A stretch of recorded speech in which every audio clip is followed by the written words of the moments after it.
जय श्री राम दोस्तों। हमारी आज की कहानी है जैसी करनी वैसी भरनी। शाम के 6 बज रहे थे। धुआंधार तूफानी बारिश मौसम को और भी गंभीर बना रही थी। अरमान अभी अभी अपनी माँ का अंतिम संस्कार करके घर लौटा ही था। एक तूफान घर के बाहर चल रहा था और दूसरा तूफान अरमान के दिलो दिमाग में चल रहा था। वीरान सुनसान से घर को देखते ही अरमान की आंखों से आंसू बारिश की तरह बह निकले, जो थमने का नाम ही नहीं ले रहे थे। रह रहकर अपनी माँ की आवाज़ उसके कानों में गूंजने लगती और वह इधर उधर देखने लगता। फिर रोते हुए बोला, आज सुबह ही माँ ने फागुन के मेले में खाटू श्याम जी के दर्शन करने के लिए कहा था, लेकिन मैंने ही यह कहकर मना कर दिया कि आज मुझे ज़रूरी काम से बाहर जाना है। मैं आपको खाटू श्याम जी के दर्शन कराने के लिए कल लेकर चलूँगा, लेकिन मुझे क्या पता था कि आज ही मृत्यु उन्हें अपना ग्रास बना लेगी। अगर मैं आज उन्हें खाटू श्याम जी के लिए ले जाता तो शायद आज मेरी माँ मेरे साथ होती। तभी अरमान की पत्नी अंजलि भी आंखों से आंसू बहाते हुए सिसकियाँ लेने लगी और बोली, गलती तो मेरी ही थी जो मैं माँ जी को अकेला छोड़कर घर का सामान खरीदने बाहर चली गई। ना जाने ऐसा क्या हुआ जो पूरे घर में आग फैल गई और माँ जी हमेशा हमेशा के लिए। इतना बोलते बोलते अंजलि दहाड़े मार मार कर रोने लगी। आस पड़ोस की औरतें बेटे के साथ साथ बहू के सास के गम में इतना रोते हुए देखकर उसे दिलासा देने लगी और अंजलि की तारीफ करते हुए आपस में बातचीत करने लगी। कितना प्यार था सास बहू में, बिल्कुल माँ बेटी की तरह। पर होनी को कौन टाल सकता है। देखो तो बेचारी का रो रो कर कितना बुरा हाल हो गया है। अभी ये सब बातें चल ही रही थी कि तभी पीछे से किसी की आवाज़ आई। क्या हुआ? यह सब क्या हो रहा है? जैसे ही लोगों ने पीछे मुड़कर देखा तो सब लोग आश्चर्यचकित रह गए। उनके तो जैसे पैरों तले जमीन ही खिसक गई। चारों तरफ हाहाकार मच गया। अंजलि को अपनी आंखों पर यकीन नहीं हो पा रहा था, तो अरमान के चेहरे पर खुशी और आश्चर्य के मिश्रित भाव थे, क्योंकि पीछे अरमान की माँ कौशल्या जी ही खड़ी थी, जिनका अभी अभी अंतिम संस्कार किया गया था। दोस्तों, आपके मन में भी बहुत सारे सवाल चल रहे होंगे। आखिर जब अरमान ने अपनी माँ का अंतिम संस्कार कुछ देर पहले ही अपने हाथों से किया था, तो आखिर अरमान की माँ कौशल्या जी सबके सामने सही सलामत कैसे खड़ी थी? चलिए आपके सवालों का जवाब देते हुए कहानी को आगे बढ़ाते हैं। अरमान कौशल्या जी की इकलौती संतान है। पति की मृत्यु होने के बाद आर्थिक स्थिति अच्छी न होने के बावजूद भी कौशल्या जी ने उसे बहुत ही अच्छी शिक्षा दी। अपनी सुख सुविधा सब कुछ त्याग कर उसकी आंखों में पल रहे सपनों को पूरा करने की पूरी कोशिश की। अरमान भी इस बात को अच्छे से जानता था और अक्सर अपनी माँ से कहता था कि जीवन के किसी भी मोड़ पर मैं आपको अकेला नहीं छोड़ूंगा और हमेशा आपका ध्यान रखूंगा। आपको हर सुख सुविधा देने की पूरी कोशिश करूंगा। धीरे धीरे समय बीतने लगा। पढ़ाई लिखाई पूरी होने के बाद अरमान को एक अच्छी सी नौकरी भी मिल गई और वह दिन भी जल्दी ही आ गया जब अंजलि अरमान की ज़िंदगी में उसकी पत्नी बनकर आई। कौशल्या जी ने अपनी बहू को खूब लाड़ प्यार दिया। उनकी कोई बेटी नहीं थी, इसलिए अपनी बेटी के हिस्से का प्यार भी उन्होंने अपनी बहू को दे दिया।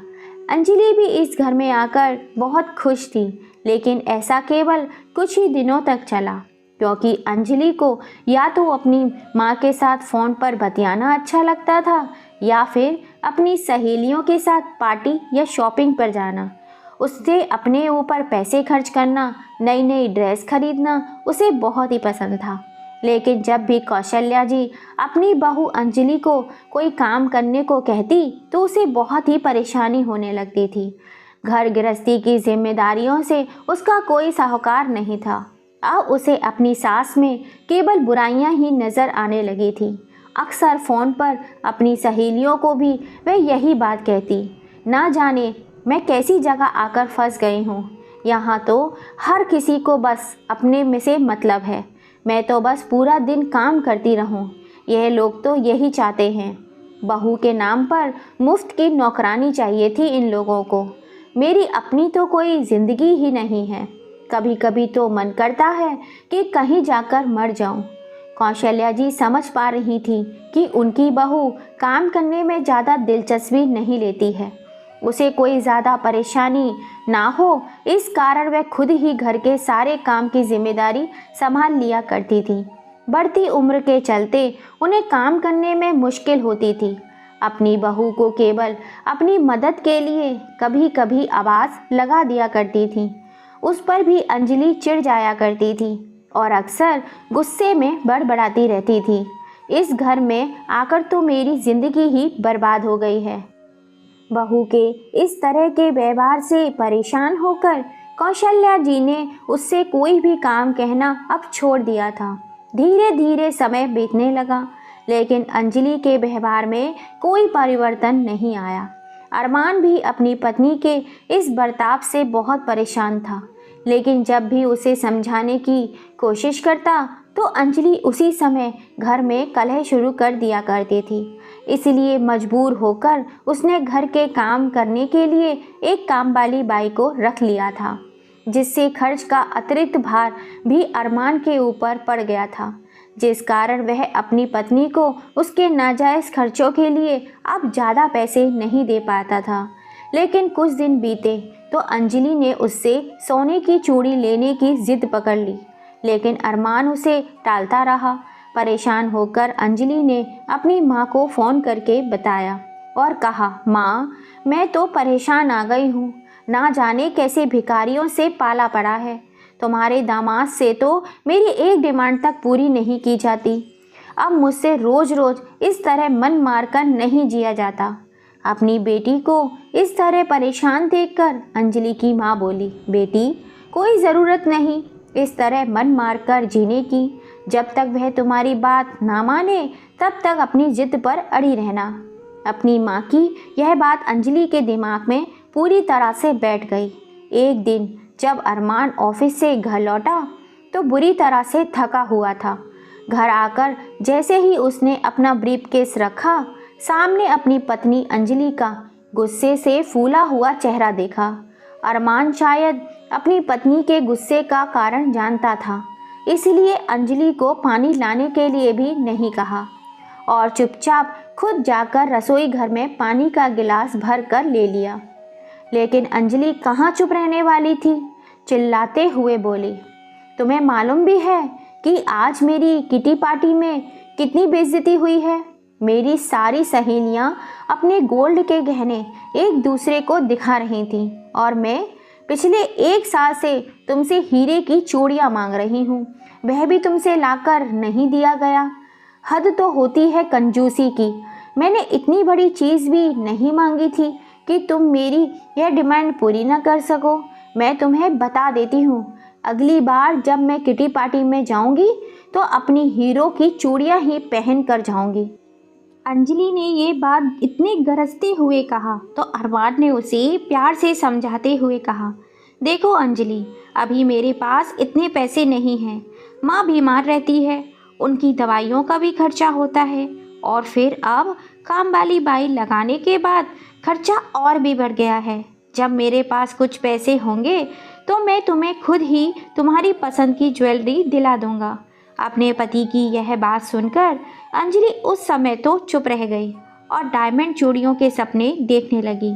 लेकिन अगले ही दिन जब अरमान ऑफिस से घर लौटा तो उसका मुंह लटका हुआ था। दरअसल पिछले 2 महीने से उसका टारगेट पूरा ना हो पाने के कारण उसके बॉस ने उसे अच्छी खासी फटकार लगा दी थी और अपने जूनियर्स के सामने अपना अपमान होते हुए देख अरमान से रहा नहीं गया और उसकी अपने बॉस से बहस हो गई, जिसके चलते उसे कंपनी से निकाल दिया गया था। अरमान को उदास देखकर कौशल्या जी ने उसे अपने पास बिठाया और उससे पूछने लगी, क्या हुआ बेटा, तुम इतने परेशान क्यों हो? तभी अरमान ने बताया कि उसे कंपनी से निष्कासित कर दिया गया है। फिर बोला, दरअसल माँ, पिछले कुछ महीनों से घर का माहौल ही कुछ ऐसा चल रहा था जिस कारण मैं अपना काम पूरे ध्यान से नहीं कर पाया और टारगेट पूरा नहीं हो पाया, जिस कारण बॉस मुझे खड़ी खोटी सुनाने लगा। लेकिन मैं भी कैसे बर्दाश्त करता। गुस्से में मैंने भी उन्हें 2 बातें बोल दी, जिस वजह से मुझे कंपनी से निकाल दिया गया। लेकिन माँ, चिंता करने की कोई ज़रूरत नहीं है। मुझे जल्दी ही कहीं और इससे भी अच्छी नौकरी मिल जाएगी। ऐसा कहकर अरमान उदास भाव से अपने कमरे में चला गया और कौशल्या जी सोच में पड़ गई कि आखिर घर का खर्च अब कैसे चलेगा, क्योंकि अरमान के पास कोई जमा पूंजी भी नहीं थी। पाई पाई करके जो पैसे उसने इकट्ठे किए थे, उन पैसों को उसने यह घर खरीदने में खर्च कर दिया था। अपने बेटे की चिंता कौशल्या जी को खाए जा रही थी। उधर जब अरमान ने अपनी नौकरी छूटने की बात अंजलि को बताई तो अंजलि सर पकड़कर बैठ गई और सोच सोच कर अब उसे अपने शौक़ पूरे कैसे कर पाएगी। फिर अरमान ने अपनी मजबूरी बताते हुए अपनी पत्नी से कहा, अंजलि, ऐसी स्थिति में मुझे तुम्हारी मदद की बहुत ज़रूरत है। तो अंजलि हैरान होते हुए बोली, भला मैं आपकी मदद कैसे कर सकती हूँ? तो अरमान बोला, तुम अगर चाहो तो मेरी मदद कर सकती हो। इस पर अंजलि प्रश्नवाचक निगाहों से उसकी ओर देखने लगी। तो अरमान बोला, अगर अगले महीने तक मेरी नौकरी नहीं लगी तो घर का खर्च चलाना मुश्किल हो जाएगा। ऐसी हालत में हम लोग काम वाली बाई का खर्चा अफोर्ड नहीं कर पाएंगे। तो तुम कुछ दिनों के लिए माँ के साथ घर का काम संभाल लो, क्योंकि इस समय एक एक पैसा बचाना हमारे लिए बहुत ही ज़रूरी है। अरमान की बात सुनकर अंजलि नाक मुंह सिकुड़ती हुई बोली, लेकिन तुम जानते हो कि मुझसे घर के यह सारे काम नहीं होते। बड़ी ही मुश्किल से तो मैं अपने लिए कुछ समय निकाल पाती हूँ। तो अरमान बोला, अंजलि, जब मेरी अच्छी नौकरी लग जाएगी तो तुम जो मांगोगी मैं तुम्हें ला कर दूँगा। सिर्फ 1-2 महीने की ही तो बात है, एडजस्ट कर लो ना प्लीज़। अरमान की बात सुनकर अंजलि मना नहीं कर पाई और अंजलि घर के कामों में अपनी सासू माँ का हाथ बटाने के लिए राजी हो गई। लेकिन अरमान को बहुत कोशिश करने के बावजूद भी नई नौकरी नहीं मिल पा रही थी। उधर कौशल्या जी जैसे ही दोपहर का खाना पकाने के लिए रसोई घर में गईं तो फर्श पर पानी गिरा होने के कारण अचानक उनका पैर फिसलकर जोर से वे जमीन पर गिर पड़ी और अरमान ने जब उनके चिल्लाने की आवाज़ सुनी तो तुरंत दौड़ा दौड़ा रसोई घर में गया और अपनी पत्नी की मदद लेकर कौशल्या जी को किसी तरह बिस्तर तक लेकर आया। लेकिन कौशल्या जी दर्द से कराहती जा रही थीं और धीरे धीरे दर्द असहनीय हो गया। उनकी हालत खराब देखकर अरमान उन्हें डॉक्टर के पास लेकर गया।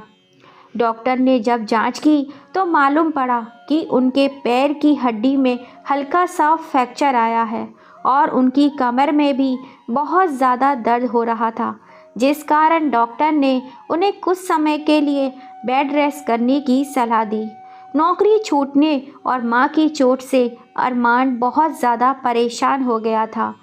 अब उसका खर्चा और भी ज़्यादा बढ़ गया था, लेकिन उससे और भी ज़्यादा परेशान हो गई थी अंजलि, क्योंकि एक ओर तो काम वाली बाई चली गई थी तो दूसरी ओर उसकी सासू माँ, जो दिन भर काम वाली की तरह घर का सारा काम किया करती थी, उन्होंने भी अब खटिया पकड़ ली थी।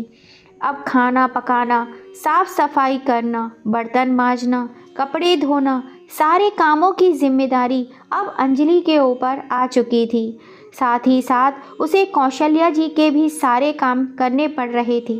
हालांकि कौशल्या जी अपनी लाठी के सहारे बाथरूम तक तो जैसे तैसे चली जाया करती थी, लेकिन उन्हें हाथ में खाना देना, दवाइयाँ देना, उनके छोटे मोटे काम करना अंजलि को अब मुसीबत लगने लगी थी। अरमान अक्सर नौकरी की तलाश में सुबह सुबह ही घर से निकल जाया करता था और बच्चों को भी स्कूल जाना होता था, इसलिए अंजलि को सुबह सुबह उठना पड़ता था। एक दिन सुबह जब नाश्ता पानी निपटा कर जैसे ही अंजलि अपने कमरे में जाकर बैठी तो अपनी माँ से फ़ोन पर बातें करने लगी। माँ, तुम जानती नहीं हो मेरे सर पर कितनी बड़ी मुसीबत आ पड़ी है। सारा दिन काम वाली बाई की तरह काम में जुटी रहती हूँ। एक पल के लिए भी मुझे चैन नहीं मिलता। नौकरानियों से भी बदतर हालत हो गई है मेरी, आपकी बेटी की। अभी अंजलि अपनी माँ से फ़ोन पर बातें कर ही रही थी कि तभी कौशल्या जी की आवाज़ आई। बहू, मुझे एक कप चाय बना देना, बहुत ठंड लग रही है। अपनी सासू माँ की बात सुनकर अंजलि माँ से कहने लगी, क्या बताऊँ माँ, ना जाने कब ठीक होगी मेरी सास।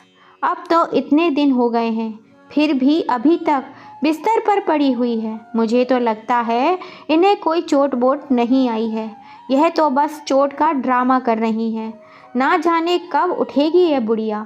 सारा दिन घर का काम करते करते मैं तो पागल ही हो जाऊंगी, और यहाँ यह महारानी पूरा दिन बिस्तर पर आराम फरमाती रहती है। माँ बेटी में यह बातें हो ही रही थी कि फिर से कौशल्या जी की आवाज़ आई। बहू अंजलि, बाकी का काम हो गया हो तो मुझे एक कप चाय बना दो, बहुत ज़ोर की भूख लगी है। सासू माँ की आवाज़ सुनते ही फ़ोन रखकर अंजलि गुस्से से उठी और पैर पटकते हुए किचन की ओर चली गई। जलते भुनते हुए उसने चाय बनाई और साथ में 2 रोटियां रखकर अपनी सासू माँ के सामने पटकते हुए बोली, थोड़ी देर सब्र नहीं रख सकती थी क्या? आखिर मैं भी तो इंसान हूँ। सुबह से काम करते करते थक गई थी। अगर थोड़ी देर के लिए अपने कमरे में जाकर आराम करने लगी, उसमें भी तुम्हें परेशानी हो रही थी। क्या मुसीबत आ पड़ी थी इतनी बड़ी? बहू की तीखी बातें सुनकर कौशल्या जी आंखों में आंसू लिए बोली, बहू, मुझे भी बार बार तुम्हें कुछ कहना अच्छा नहीं लगता, लेकिन क्या करूं, मजबूरी के कारण मैं बिस्तर पर पड़ी हूँ। मेरी ऐसी हालत ना होती तो मैं कभी ऐसे ना बैठी रहती। बहू, फिर सुख दुख में तो परेशानी में परिवार के सदस्य ही एक दूसरे के काम नहीं आएंगे तो कौन आएगा? तभी अंजलि बोली, जब बैठे बैठे आपको सब कुछ मिल रहा है तो ये फालतू के भाषण देने की क्या जरूरत है? थोड़ी ही देर में अंजलि के फोन की फिर से घंटी बज उठती है। फिर से उसकी माँ का ही फोन आया था। बेटी अंजलि, तेरी हालत देखकर तो मुझे तेरी बहुत चिंता सता रही थी। कितनी परेशानी झेलनी पड़ रही है मेरी बच्ची को। तभी अंजलि बोली, क्या करूँ माँ, एक तरफ तो पैसे की तंगी है और दूसरी तरफ दिन भर में इस महारानी के नखरे झेलती रहूं। समझ नहीं आता किस तरह अपनी सास से छुटकारा पाऊं।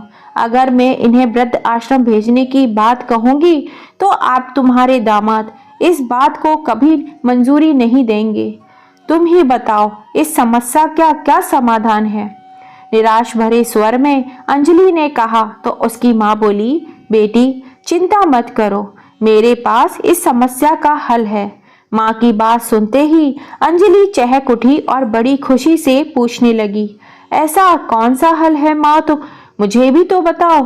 तो उसकी माँ बोली, मेरे पास एक समाधान है जिससे तुम्हारी सारी मुसीबतें हल हो जाएंगी, जिससे एक ही तीर से 2 निशाने लग जाएंगे। क्या मतलब माँ, मैं समझी नहीं, अंजलि बोली। तो उसकी माँ ने कहा, अरे बेटा, अगर तुम अपनी सास से छुटकारा पाना चाहती हो तो इसे अपने रास्ते से क्यों नहीं हटा देती? तुम्हारी सारी मुश्किलें आसान हो जाएंगी। ना जाने तुम्हें रोज रोज की यह परेशानियां झेलनी पड़ेंगी, ना ही उनकी दवाइयों का खर्चा उठाना पड़ेगा, और ऊपर से सासू माँ की बीमे के पैसे मिलेंगे सो अलग। अपनी माँ की यह बात सुनते ही अंजलि मुंह बनाते हुए बोली, क्या माँ, आप भी कैसी बातें कर रही हो? कितना वाहियात आइडिया है आपका। मैं भला अपनी सास को कैसे अपने रास्ते से हटा सकती हूँ? इससे पहले उसकी माँ कुछ और बोलती, इतने में दरवाजे पर कोरियर वाले ने घंटी बजाई तो अंजलि ने फ़ोन रख दिया और कोरियर लेकर फिर से अपने काम में व्यस्त हो गई। लेकिन काम करते करते उसे बार बार अपनी माँ की कही गई बात दिमाग में आ रही थी। अंजलि दिन भर सोच में डूबी रही कि आखिर कैसे कोई इस समस्या का हल निकाला जाए। फिर अपनी माँ द्वारा दिए गए सुझाव के बारे में सोचने लगी। पहले अपनी माँ की जो बात उसे बेहुदा लग रही थी, अब वही दिशा में अपने कदम बढ़ाने की सोच रही थी। उसे ऐसा लगने लगा था कि ऐसा कोई कदम उठाकर वह अपनी सारी परेशानियों से आज़ाद हो जाएगी। बहुत सोचने के बाद उसे एक आइडिया आया। अगले दिन सुबह हुई तो कौशल्या जी ने अपने बेटे से कहा, बेटा, आज खाटू श्याम जी के दर्शन करने की प्रबल इच्छा हो रही है, क्या तुम मुझे दर्शन करा लाओगे? तो अरमान बोला, माँ, आज तो मैं नहीं जा सकता, आज मेरा इंटरव्यू है और मुझे लगता है कि आज बात बन ही जाएगी। मैं आपको कल ज़रूर खाटू श्याम जी के दर्शन कराने के लिए ले जाऊंगा। ऐसा कहकर अरमान अपनी माँ का आशीर्वाद लेकर इंटरव्यू देने के लिए चला गया। सब लोगों के चले जाने के बाद अंजलि अपने नापाक इरादों को अंजाम देने में जुट गई।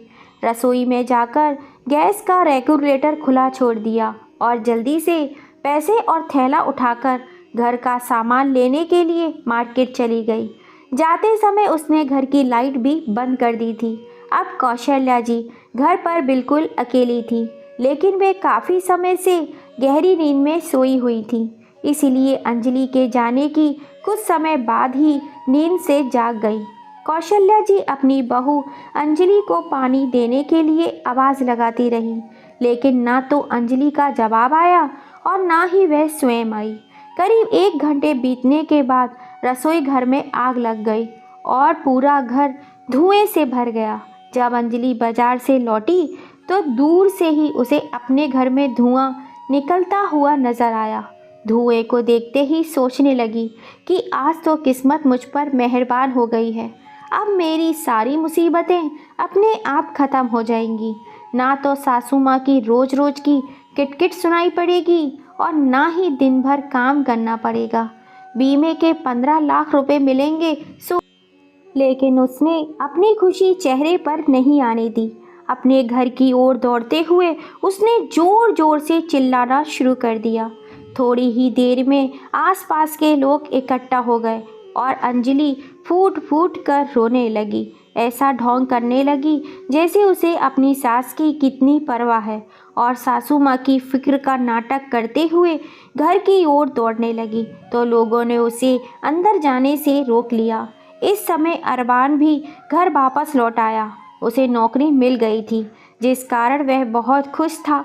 लेकिन जैसे ही वह घर लौटा तो देखा फायर ब्रिगेड वाले उसके घर में आग बुझा रहे थे। घर के बाहर भीड़ भाड़ लगी हुई थी। अंजलि जोर जोर से रो रही थी, चिल्ला रही थी और बार बार चिल्लाते हुए बोल रही थी, कोई मेरी सासू माँ को बचा लो।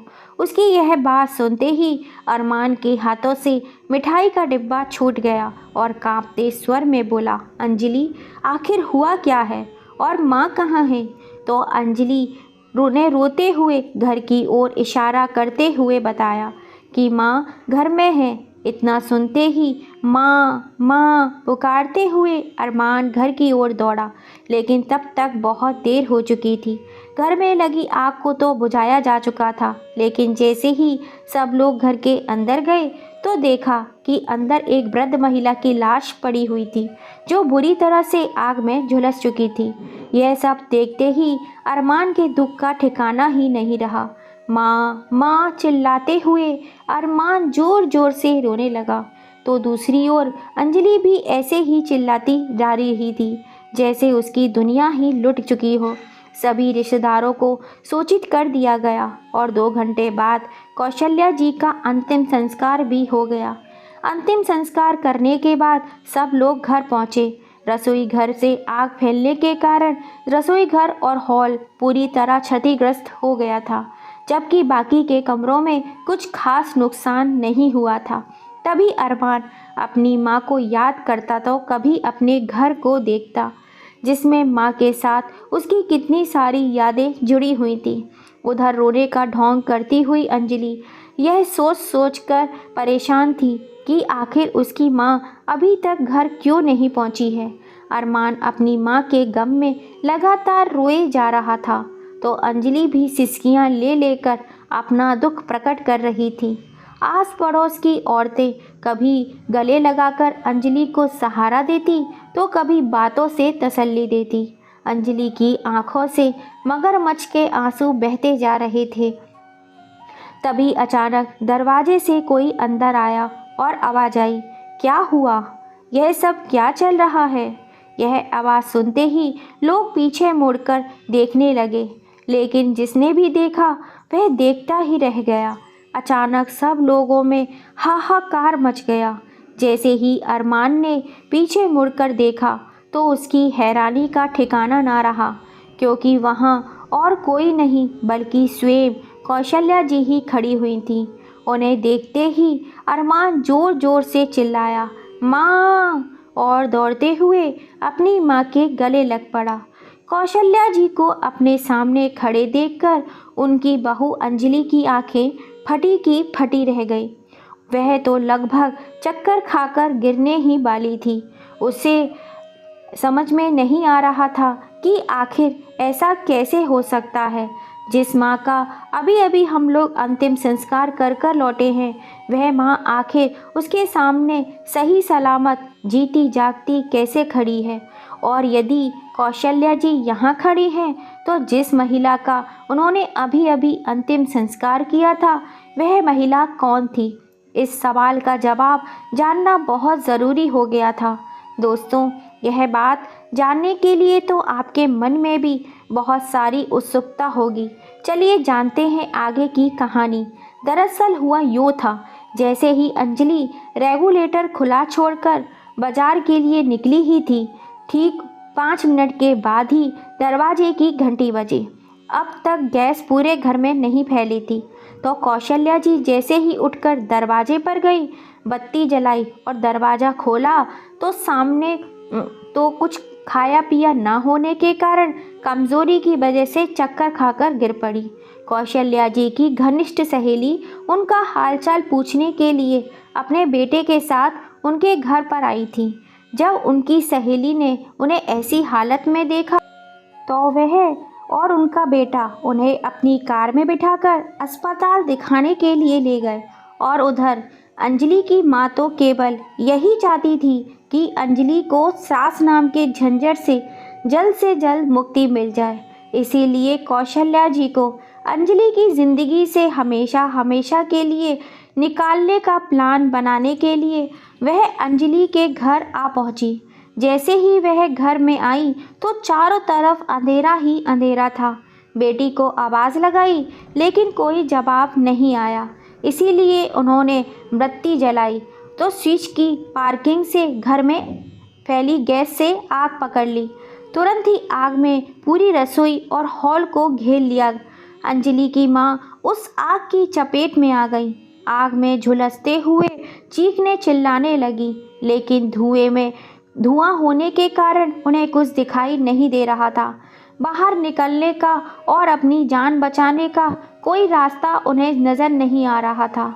तो वही कौशल्या जी को समय पर खाना ना मिल पाने के कारण बहुत ज़्यादा कमज़ोरी आ गई थी, तो डॉक्टर ने उन्हें ग्लूकोज चढ़ा दिया, जिस वजह से उन्हें घर आने में देरी हो गई।